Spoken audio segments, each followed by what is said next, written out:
Hey guys, Downphoenix here, and I would like to talk today about some of my experiences with GameStop. I actually just watched a video from a YouTuber named Protomario. I'm not really familiar with him, but he seems pretty popular. Seems like a pretty popular Nintendo YouTuber, over 450,000 subscribers.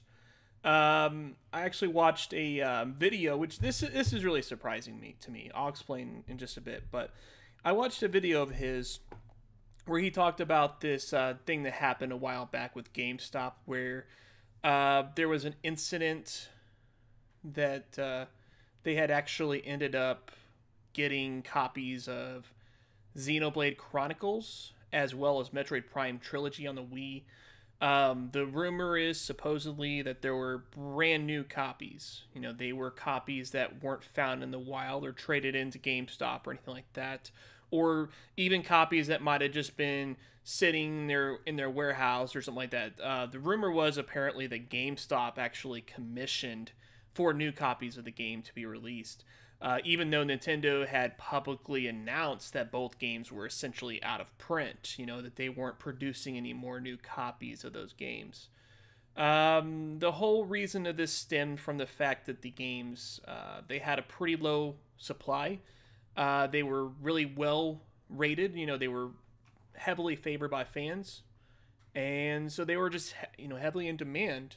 But they didn't have a lot of copies, obviously, so because of that, you know, the laws of supply and demand would dictate that the prices would go accordingly, you know. So when you have a low amount of supply for something that has a high demand, the people are going to have to end up paying more and more in order to get the game that they want. And so normally when you talk about a game like those, you know, at that time at least, they were selling these games for, you know, $100 or more, even online, like through eBay and other places like that.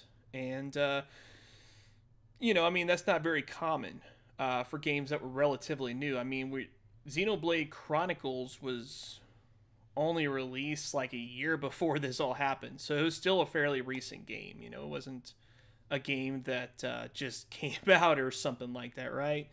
Or you know what I mean, like, it's not a game that's been out for several years. You know, it's, you know, it was highly sought after, and it just had a low supply.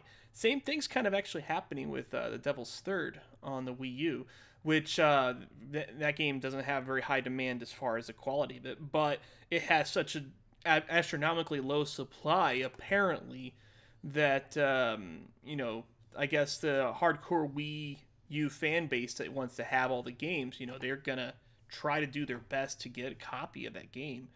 And that's why that one has been so expensive, right? But, you know, those, in the case of those games, you know, Xenoblade Chronicles as well as Metroid Prime Trilogy, they were both really popular games. They got great reviews.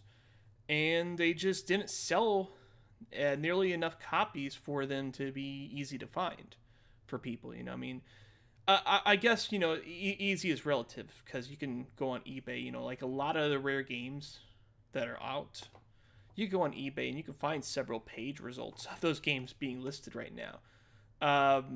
And, you know, that can make it look like it's not a very rare game, when the matter of fact is, because of the fact that the games are worth so much, people are going to be listing them and trying to get more money out of them. That just makes sense. It's logical, right? You know, but, you know, it doesn't mean that they're like super rare, you know. It just means that they're high demand, you know. That's all that means, really. But anyways, Protomario had a video that basically was saying that he asked GameStop employees, like store managers and employees, if they were opening copies of these games, these supposedly sealed games, and selling them used for $40 or so above the MSRP, because the MSRP of the games was about $50, and GameStop was apparently selling them for $90. And he was basically saying that this was fact. You know, that was irreputable fact, even though he only offered 2 sources to this claim. One of which is Kotaku, which I don't know if you guys have been following the whole Gamergate controversy that we had an issue with back in September or so of 2014. I'm not going to get into it. I've talked about it a little bit before on this channel, but needless to say, Kotaku is not a reputable news outlet in the gaming industry. I mean, they have been blacklisted by several gaming companies. That's not something you typically have happen unless either you really piss them off hardcore, like, I mean, really hard. I mean, you got to think about the fact that Jeff Gerstmann got fired from GameSpot because of apparently giving a bad review for, I forget what the game was. I think it was Kane and Lynch or something like that. And he got fired for it. But GameSpot didn't get cut off or anything like that. Even though they accepted a bunch of advertising money, the company still dealt with them. Just Square Enix or whatever at the time. Or I don't know if it was maybe Eidos that was doing the game publishing. I don't know if Eidos was still active or if Square Enix had owned them. I forgot what happened there. But, you know, you have to really piss them off hard because, I mean, they did that. Square Enix apparently paid a whole bunch of money for front page advertising and all this good stuff, and I guess they felt betrayed that the game got such a low review score. But, you know, I guess at the end they acknowledged, well, you know, I guess that's fine. You know, we'll still have to deal business with you. I mean, you're one of the biggest sites on the internet, right?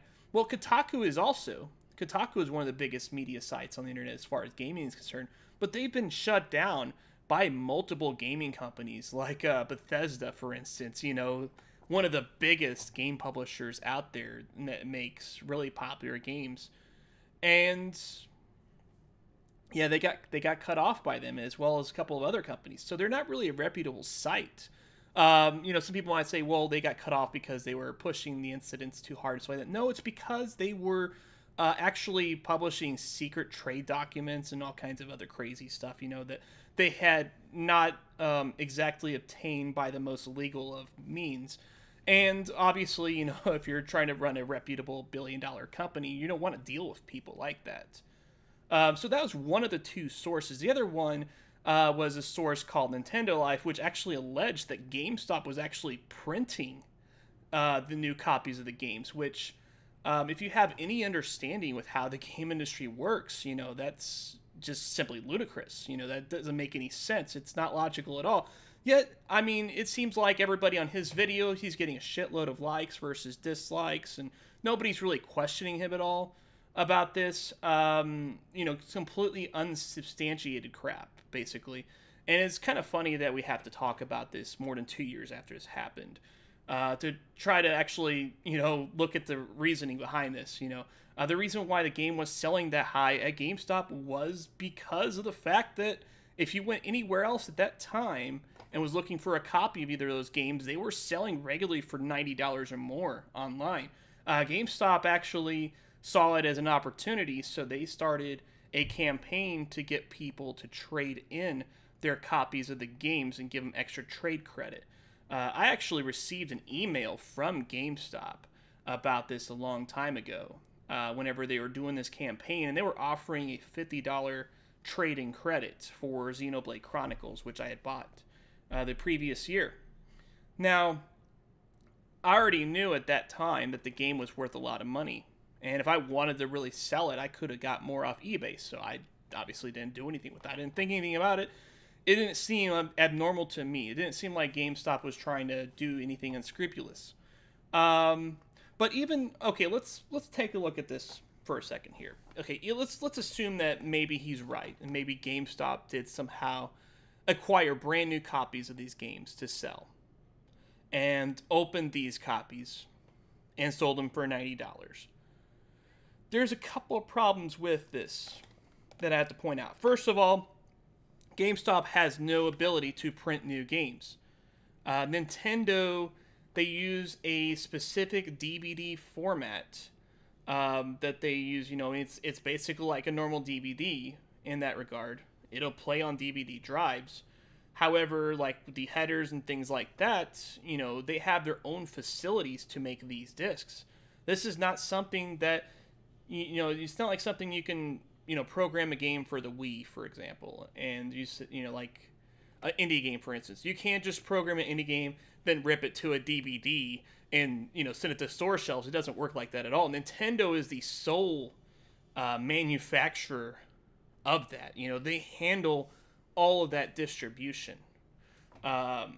even, you know, through the third-party publishers, they have to actually make relations with Nintendo to get those games printed at those facilities. That's simply how it has worked, basically, for most gaming systems, period. You know, there's a few that didn't have, like, the central company like that, you know. Hence, you know, you might hear the terminology that companies like Nintendo, Sony, and Microsoft, they're the platform holders. They control the platform. You know, it's not like PC gaming where you theoretically could distribute it on your own and everything like that. You have to go through them to distribute the games. So, if GameStop was somehow getting new copies of the game, that would have to also mean that Nintendo was involved with this controversy, right? And obviously, used copies were going for $90, which is great and all, but new copies were selling for more than that. You know, I've seen new copies at a time were going for like $150 or so. So wouldn't it have made more sense for GameStop to just leave the copies sealed and sell them for the new price? I mean, if that was really what was going on here, it would just make more sense. It would make more money that way. And they could just say, yeah, we got new copies, and this is the price that, we're allowed to sell them for, because Nintendo is no longer publishing the game. So this is the price. This is the established market price, which is essentially was true at that time. I mean, the game prices have normalized a little bit since then. The whole game market, can really fluctuate a lot up and down. And that's something that some people don't realize, especially the people that are following this guy on the channel apparently don't understand how game pricing actually works. But yeah, I mean, I've had a good experience with GameStop, honestly. I would not have had this in my hands right now if it wasn't for a local GameStop employee. Her name is Vicky. She works at the local GameStop that I frequent, and I've been asking about this particular thing before. For whatever reason, their system wouldn't allow an actual pre-order of this game, and the release dates were really sketchy and all this, and it kind of kept getting pushed back and all this stuff. So I was, eventually it just got out of my mind. I just wasn't thinking about it. I was like, whatever, I don't really care at this point. But she actually called me on the phone the night before it released, and she actually let me know, hey, we've got, so many units, of this. We open at 10 o'clock. I know you're interested in this, so you should come in. So, fortunately, I got lucky. The demand on this wasn't too high in my area. They still had about 2 or 3 left when I got there, eventually. But yeah, I was able to get my hands on it because she called. I would not even realize that this thing had been released yet at that time, if not for the extra initiative that she went through, which I know she's only one employee. She doesn't represent the company, obviously, but I have not really had bad experience at all with GameStop. It's just, it gets way overblown. It really does. A lot of people will be like having the memes, like having this huge wall of games. Like GameStop's like, I'll give you $750 for it, or something like that. That's not exactly true. Their trade-in values, there is a lot of scrutiny behind those. I actually was thinking about trading in a copy of Watch Dogs for the PS4. It was only going to be $1.10 trading credit. I thought, well, that's not really worth it. But it kind of makes sense, honestly, because the game's already been out for almost 2 years. It was a very common game. I mean, they sold millions of copies of that game. So a lot of people have already bought and played it. And the chances are if they bought the game from me, they could have been sitting on it for a long time. The price that they were selling at it right now, and I think it was like $14 or something like that used. It could have sat at that price for a long time. That copy that I sold them, it could have not been sold. It could have been chance that it might not have been sold until 5 years later and been like $4 when it eventually got sold. There's definitely a possibility of that.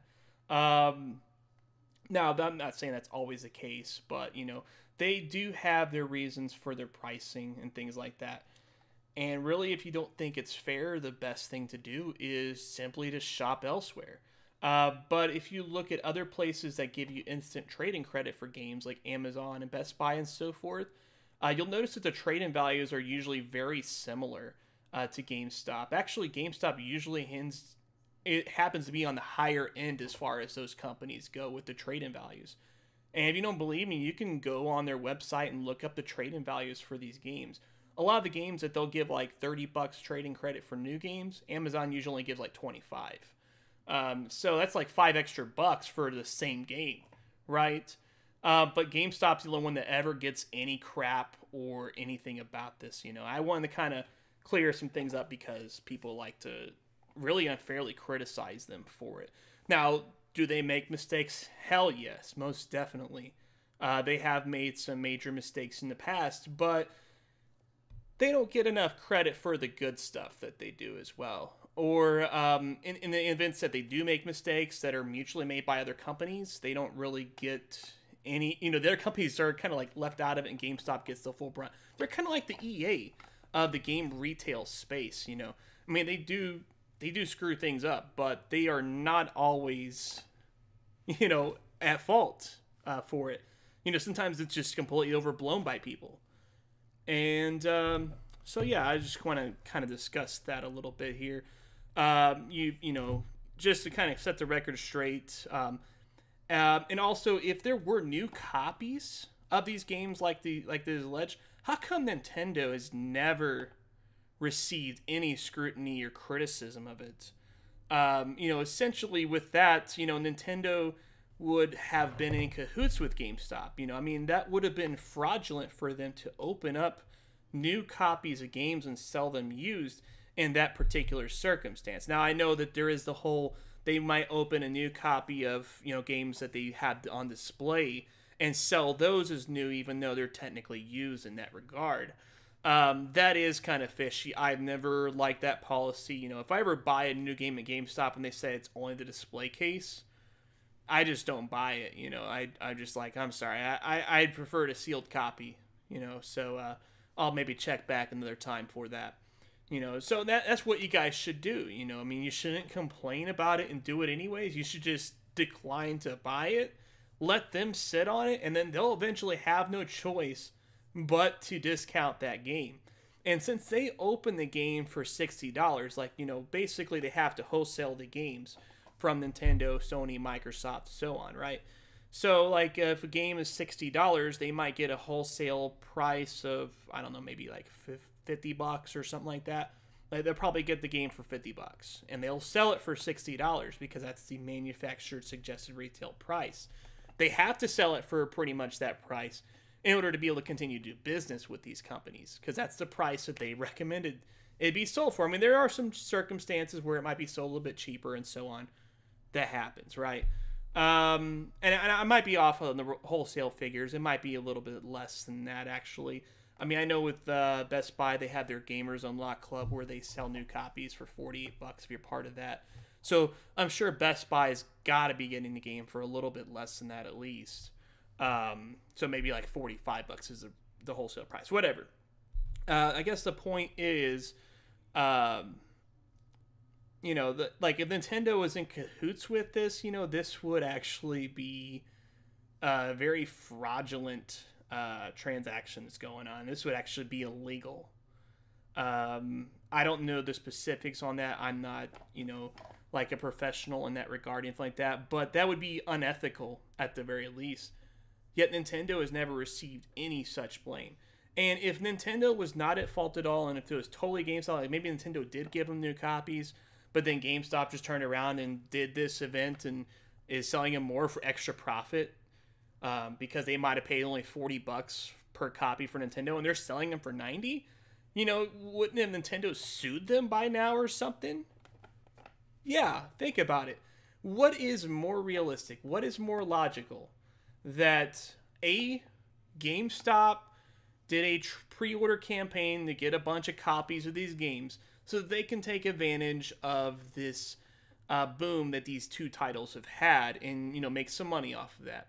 Or B, print their own copies of the games, even though they don't have the means to, and they don't have the authority to do so, and then do this when, you know, even though they could sell new copies technically for more.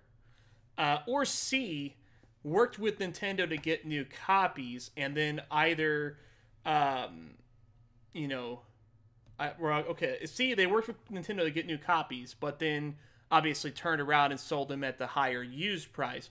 Or D, they worked Nintendo to get the new copies, and Nintendo was in on it with them. What is the most likely option? That's all I'm saying. To me, guys, it sounds like option A is the most legitimate and likely thing it could be. You know, I mean, conspiracies do happen. That is true. But, I mean, it's been over 2 years. 2.5 years since this whole incident has happened. Not a single shred of actual evidence has been found on this at all. Now, I know that the paper trail might wear thin, but, you know, you can't ask GameStop store managers whether they opened new copies and sold them used for $90. That's not any form of credible evidence at all. Because they don't have anything to do with the way the company runs things. And if this was the case, if they were really told to do this, wouldn't there have been a memo from corporate that would have leaked? Yeah, exactly. That's why option A is the only one that makes any sense to a sane and rational human being. So hopefully you guys can understand that. And I hope you can, you know, take an opportunity to share this video with anybody that you know that might have, you know, been involved in this whole thing in the past. Maybe they're, you know, a Nintendo fan that thinks Nintendo had, you know, did no wrong and the GameStop was solely the error with this here. Or anybody that just absolutely hates GameStop and wants to blame them for anything possible, you know, I mean, share it with them. I would really like to see that. But, you know, in any case, I hope you guys enjoy this video. I mean, just let me know what you guys think in the comments. What actually makes the most sense to you in this scenario? What do you think actually happened here? Do you think it's like I said, and the GameStop was just trying to get as many copies of the game as possible so that they can take advantage of the high resale values that the game was getting? Or do you think there is some kind of conspiracy where GameStop somehow got copies that weren't for sale otherwise? Let me know what you think. Hopefully you guys enjoyed this in-depth look at this. Hopefully it wasn't too long for you. I hope you guys enjoyed this conversation. I'd like to do more videos like this, so let me know what you think about that. But till then, Downphoenix out.